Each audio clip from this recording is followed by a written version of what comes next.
जो भी विद्यार्थी उत्तर प्रदेश में टीचर बनना चाह रहे हैं, भूल जाइए, आप उत्तर प्रदेश में टीचर नहीं बन पाएंगे, क्योंकि उत्तर प्रदेश में इस वक्त इतने राजनीतिक विसंगतियां चल रही हैं। योगी जी की सरकार है, शिक्षा मंत्री इतना अनपढ़ को बना रखा है कि उसको पता ही नहीं है कि क्या फैसले लेने हैं, क्या फैसले लेने चाहिए, क्या नहीं लेने चाहिए, कुछ भी भरोसा नहीं हो रहा है। इस शिक्षा मंत्री को लेकर के तो मैंने पहले ही वीडियो बनाई थी, आपने देखा होगा।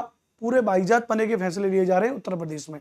एक फैसला बहुत मुश्किल लोक सेवा आयोग को दिया था, जो इनका जो शिक्षा निदेशालय है, जो माध्यमिक शिक्षा निदेशालय, जो कि अपर शिक्षा निदेशक जो है, यानी जो उत्तर प्रदेश का जो शिक्षा विभाग है, उस शिक्षा विभाग ने एक अध्याचन बना करके भेजा था आयोग को।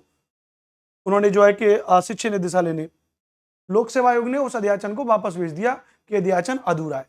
माध्यमिक शिक्षा विभाग ने भेजा आधा अधूरा अध्याचन, प्रवक्ता भर्ती फंस गई साहब। अध्याचन क्या भेज दिया? आधा अधूरा भेज दिया। आधा अधूरा क्यों भेज दिया भैया? अब यहाँ पर कहना कि 20 विषयों में प्रवक्ता पुरुष वर्ग के 16 व महिला वर्ग के एक विषय का अध्याचन भेजा गया। केवल महिला वर्ग के एक विषय का अध्याचन भेजा है और 20 विषयों में प्रवक्ता पुरुष वर्ग का अध्याचन भेजा है। बाकी विषयों का क्या है? तो विषयवार जो अध्याचन आना चाहिए स्पेशली, वो नहीं भेजा गया है। पूरा पता नहीं ये जो शिक्षा निदेशालय में बैठे हैं, ये कौन सा चरस गांजे का ऐसा नशा करते हैं कि ये एक अध्याचन ही ढंग से नहीं बना पा रहे हैं। उधर टीजीटी पीजीटी की परीक्षा को लेकर के देखा जाए तो शिक्षा सेवा चयन आयोग ससुर का नाती वो पुरानी टीजीटी पीजीटी की भर्ती कोई नहीं करा पा रहा है, उसी को टालन टोल चल रहे हैं। तो मैं अब आपसे ओपनली कह रहा हूं, उत्तर प्रदेश में टीचर बनने का सपना भूल जाइए। उत्तर प्रदेश में तो आप टीचर अब नहीं बन पाएंगे, क्योंकि उत्तर प्रदेश में केवल कुछ चल रहा है। तो क्या चल रहा है? पुराने स्कूलों को बंद कर दो, जो सरकारी स्कूल है उनको बंद कर दो, और कुछ नहीं है, बस ये कहानी है।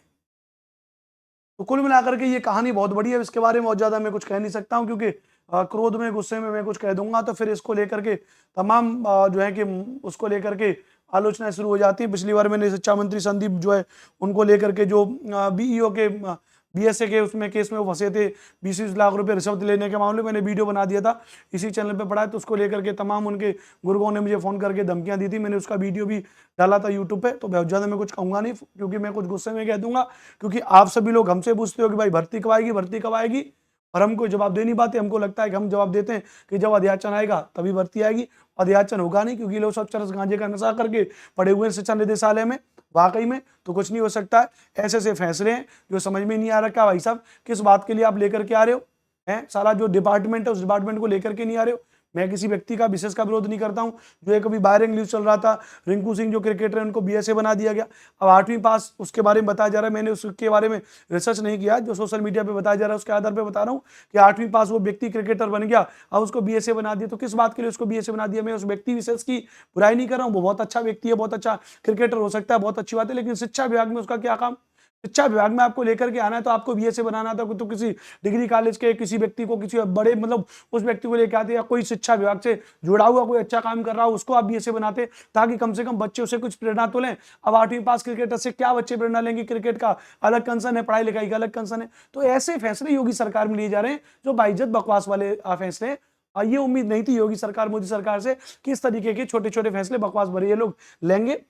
कुछ बातें जो यहाँ पे लिखी है इसके बारे में अगर पढ़ना चाहो तो एक बार पढ़ सकते हो आप। यहाँ पे कहा जा रहा है कि माध्यमिक शिक्षा निदेशालय के अपर शिक्षा निदेशक राज्य की शिक्षा अजय कुमार द्विवेदी ने बताया कि विषयवार आरक्षण निर्धारण की प्रक्रिया पूरी कर एलटी ग्रेड शिक्षक भर्ती के लिए अध्याचन आयोग को भेजा गया है, लेकिन उसे लॉक नहीं किया गया। एक बार आयोग से परीक्षण कराया जाएगा, जब यह स्पष्ट हो जाएगा कि अध्याचन में कोई विसंगति नहीं है तब उसे लॉक कर दिया जाएगा। मतलब इनको खुद अभी अपने अध्याचन पर ही भरोसा नहीं है कि अध्याचन सही है या नहीं है, उसको आयोग से वेरीफाई कराएंगे। तो कुल मिलाकर के ये शेष विषयों के लिए आयोग ने शासन से किया संपर्क, भैया जो शेष सब्जेक्ट है उसको लेकर के आप अध्याचन हमें कंप्लीट तरीके से भेजिए। प्रवक्ता के शेष विषयों के अध्याचन के लिए उत्तर प्रदेश लोक सेवा आयोग ने शासन से संपर्क किया ताकि बाकी अध्याचन भी जल्द मिले और आयोग प्रवक्ता भर्ती का विज्ञापन जारी कर सके। आयोग के मीडिया प्रभारी विनोद कुमार गौड़ ने बताया, प्रवक्ता भर्ती के शेष विषयों के अध्याचन के लिए शासन से बातचीत चल रही है।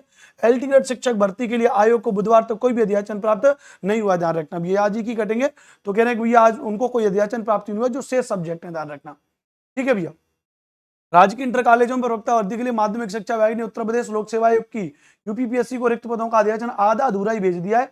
ऐसे में भर्ती फंसी हुई है। सभी विषयों का अध्याचन मिलने के बाद ही आयोग भर्ती का विज्ञापन जारी करेगा। तो विज्ञापन कब जारी होगा?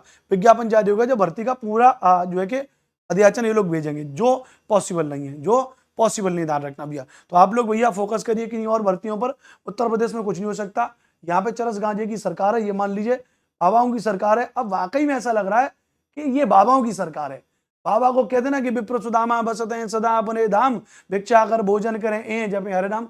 कुछ मतलब नहीं है कि बाबा को क्या करना है, भगवान का नाम लेगा, भूख लगेगी तो भिक्षा मांग लेगा, भीख मांग लेगा। वही योगी जी की सरकार है, बाबा वाली सरकार है। कोई मतलब नहीं है, शिक्षा से मतलब नहीं है, बच्चों से मतलब नहीं है, पढ़ाई लिखाई से मतलब नहीं है, टीचर की भर्ती होगी उसका मतलब नहीं है। अभी तो एक कटिंग और मैं सुन रहा था कि जो टीजीटी पीजीटी के जो विद्यालय उनमें और उनको टीचरों को रख लिया जाए, गेस्ट टीचरों को रख लिया जाए, गेस्ट टीचर से, और जो उनको जो है कि मानदेय दे करके उनको पढ़वाएंगे, वहां पे परमानेंट भर्ती लाने की जरूरत क्या है। ये भी किसी ने उनको सलाह दी होगी तो उनको लगा होगा अच्छा इससे जो है कि पैसा बच जाएगा, परमानेंट टीचरों को वेतन नहीं देना पड़ेगा। तो पूरी तरीके से सब कचरा करके रख दिया है। इस उत्तर प्रदेश में इतनी घुटन सी महसूस होती है जब उत्तर प्रदेश के शिक्षा विभाग को लेकर के इनके फैसलों को देखता हूं। शिक्षा निदेशकों के द्वारा, शिक्षा निदेशालय, शिक्षा विभाग, पूरा जब इनके फैसले देखते हैं घुटन होती है, बड़ा रोष आता है, बड़ा गुस्सा आता है। लेकिन क्या कह सकते हैं, कुछ नहीं भाई साहब, शांत रह करके ठीक है, मन में 2-4 गालियां दे लेता हूं, आप भी दे लेना। तो कुल मिलाकर के ये सब बाबाओं की सरकार है, चरस गांजे की सरकार है, कुछ नहीं हो सकता उत्तर प्रदेश में। फिलहाल के लिए ये बातें भैया, और इस वीडियो को कोई बाद में राजनेता या उनका कोई गुर्गा या उनका कोई चमचा देखे भैया, तो भाई आप लोग हमें कुछ धमकी देने के लिए फोन करो, उससे पहले थोड़ा अपने राजनेता को जाकर के गाली सुना लेना, क्योंकि हम उनको इसलिए सुना रहे हैं क्योंकि उनके कर्म ऐसे हैं। ठीक है जी, जय हिंद, वंदे मातरम। आप भी बराबर के गालियां दो कमेंट बॉक्स में, ताकि ये वीडियो कहीं वायरल हो जाए, एक आध उनको पता चले कैसे उनके कर्म है, जनता उनके बारे में क्या कह रही है। लेकिन फर्क ही नहीं पड़ेगा, मोटी चमड़ी के लोग हैं। चलिए जी, वैसे कायदे की बात मैं कहता हूँ, इतना खुल करके कोई यूट्यूब पे बोलेगा नहीं, तो थोड़ा सा अपना समर्थन बनाए रखिए, चैनल को सब्सक्राइब जरूर करिए और अपने दोस्तों को बोलिए भाई थोड़ा हमें भी समर्थन करें। जय हिंद, वंदे मातरम।